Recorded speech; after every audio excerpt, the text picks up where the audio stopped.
Good morning to you. Morning. Good morning, Bimbai. Good morning, Adifemi. Good morning to all our agenda is funny. All right, let's begin with a big bill that passed in the House of, in the Senate. In June, we talked about this, the Genius Act, which is a crypto bill that the Senate passed. So it's the guiding and establishing national innovation for U.S. stable coins. Regulatory framework for stable coins. This was passed in the Senate in June. It passed the House yesterday. So now it is heading to President Trump's desk to be signed. And it's a big milestone because it is the first major crypto legislation that has now passed the Senate and House of Representatives.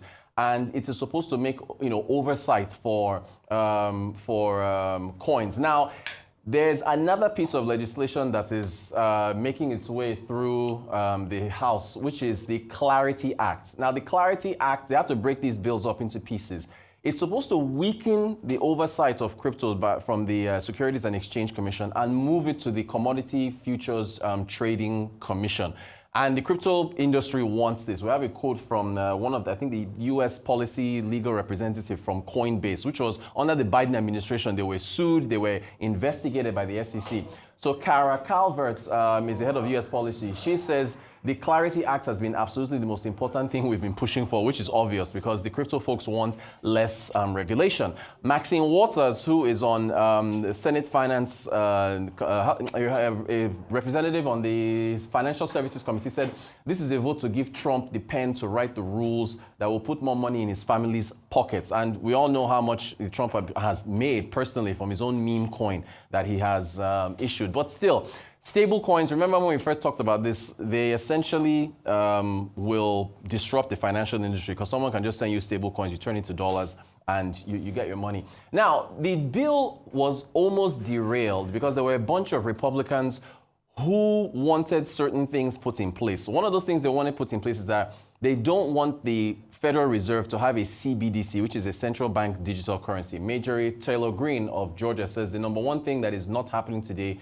is a ban on a central bank digital currency. This means the ability for the government to take control of a digital bank account where your money is and turn it off. So there's some Republicans who said for us to support this legislation, we must make sure that the CBDCs does not, come forward, which is something that other central banks around the world are doing. Now, if anyone is wondering, the crypto industry has supported a number of pro-crypto candidates with a lot of money. Some super PACs that they put money behind put forward about $130 million in the 2024 election for those particular candidates. So there's a lot of lobbying that's been going on. But still, I guess it's a milestone. And what it means for cross-border payments and so on could be pretty big down the line. So the banks and the Visas and the MasterCards of this world have to take note.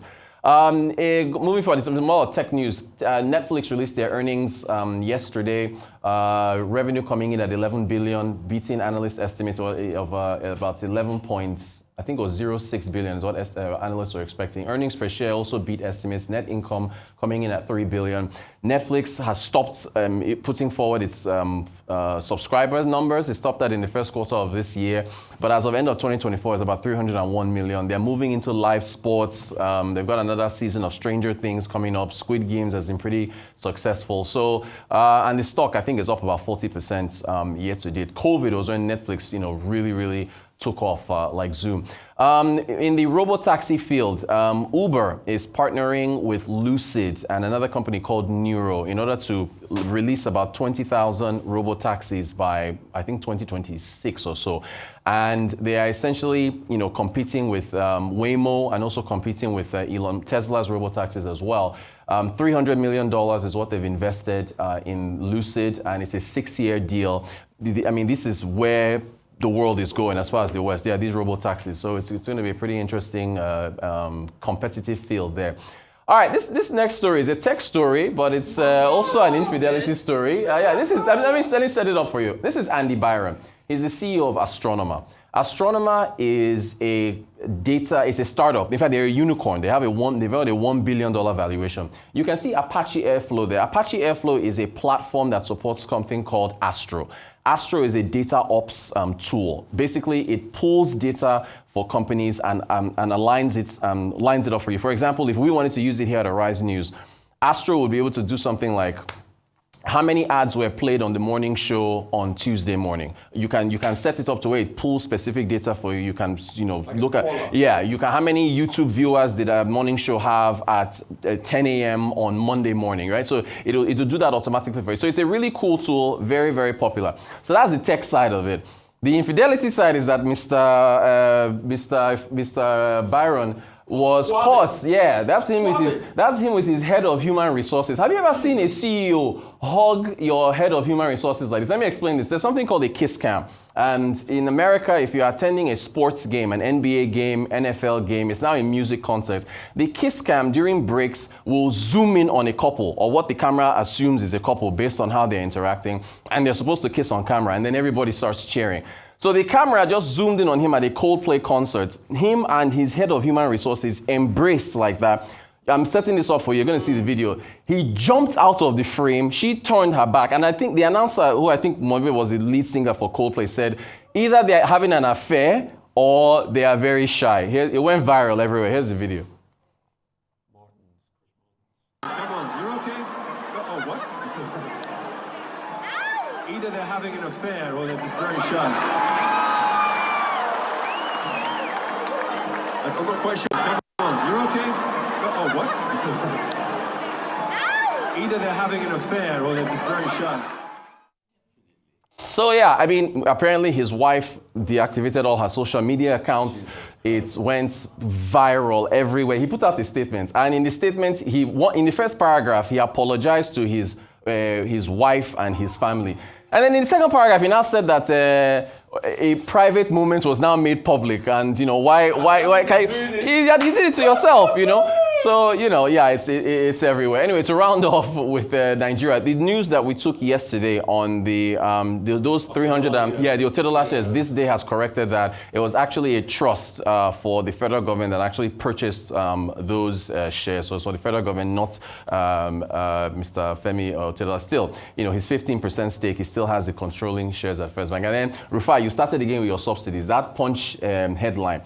We need to end these electricity subsidies. We are not going to get any power or bring any investors into Nigeria to support, to get us 24/7 power unless those subsidies end, we get metered, and the states decentralize access to electricity. So yeah, I thought the Punch putting this forward was very, very helpful. What you're shouting is we need to does not mean it is practical. What's not practical? Yeah, that's just it. Does not mean it is practical because, like I told Vimba, there are multiple problems. We need to get transmission right. Yeah, decentralized. Wait. If you remove subsidies, you don't get transmission right. You are joking. Who's going to bring in transmission? Who's going to do it? Who is going to bring the transmission? Take your state, Ogun State. Okay, Ogun State wants to get its own transmission grid, right? Who is going to pay for it? Who is going to bring Tell me, who will pay for it? In Nigeria, Ogun State. Let me speak now. Oh, yeah.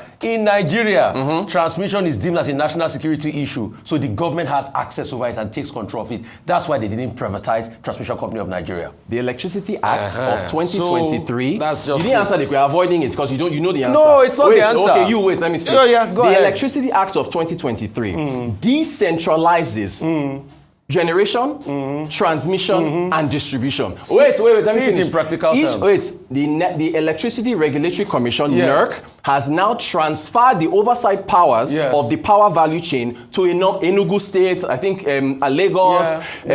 So you are not, Rufai, answer the question.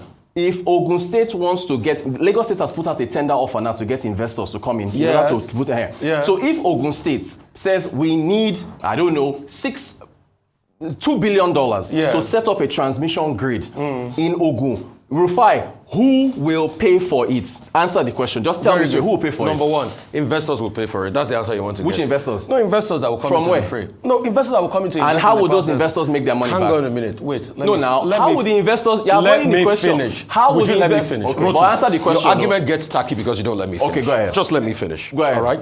Yes, investors will pay for it. In an ideal sense, yes, you will have to get your money back by what people pay in electricity tariffs, isn't it? And that's why a lot of people are saying, oh, let's have cost-reflective tariffs. That's the argument. That's the plain argument. But let me tell you, You see, that's what the problem I have with you, Rotus. You act like you live in America when you're in Nigeria. At first, transmission capacity is held by the state. You know why it's held by the state? National security concerns.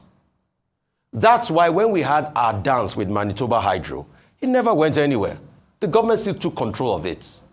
The national grid as we speak today, because it's not working effectively, I would have wanted the case, okay, if you privatize the national grid, but the government will not let it be like that. So the practicality of who is going to bring money into the private sector and the government will give you the national transmission grid, let's stop kidding ourselves. Okay. Wait, let me finish. All right. Let me finish. Secondly, the components based on privatization you need money for is the production of the power itself. The power that is in turn being loaded on the grid because you need transmission. But when you look at it, with this new regime of removal of power subsidies, I have spoken to people in the power sector that produce power in this country that said, yes, for the band A, those that are there, their production cost of the power, what they're paying the band A as tariff rate, covers the production cost. And that's why it's staggered. But the question is, has it worked? No. When the argument was made, oh, we'll remove the subsidy, we'll have band A and everything, didn't they promise you to have high amount of electricity per day? Did that work? So you cannot say and argue for express privatization and bringing investors in when you have not solved the itinerant problems that is on ground. I put your question back to you. The promises they made for band A, who is enjoying the band A promises? Has it worked? So at first, you see, what you fail to realize, and that's why some of your arguments are very funny to me, Rotus, is, like I always say, culture will eat strategy for breakfast. You are talking about a sane system in America 1 second. Okay. where everything works precept by precept. Vimbai was just talking about a story now that even in Germany, what did they just do? Didn't they just bring back the subsidies to be able to boost production? So what are we saying? Okay. That's the argument we're always making. All you've done is just say the same thing. You've just done something called circling the wagons. You didn't answer the question. Yeah. Wait, hold on. No. You just went all the way to the end to mushing and came back without. At least I made my point. No, you didn't make any points. I mean, you keep saying America. We don't need to get into America. Yeah. I almost said Zimbabwe. Yeah. Zimbabwe. You remember the story? E.G. Cross. Arise News went to the Afri-Exim Bank annual meetings. The Afri-Exim Bank signed a deal with two companies. One of them was a power company in Zimbabwe. The second one was in Nigeria. And the gentleman from E.G. Cross, who played the clip here, he said the only way that you can bring investment is to completely liberalize the sector. No need to go to America. Okay. I'm not done. Zimbabwe liberalized the sector and brought investors in. So all that one you're saying about the state does not stand. We are out of time, boys. We are out of time. Remove the subsidies and bring investors in. Stop. We are out of time. We are out of time. Just a minute.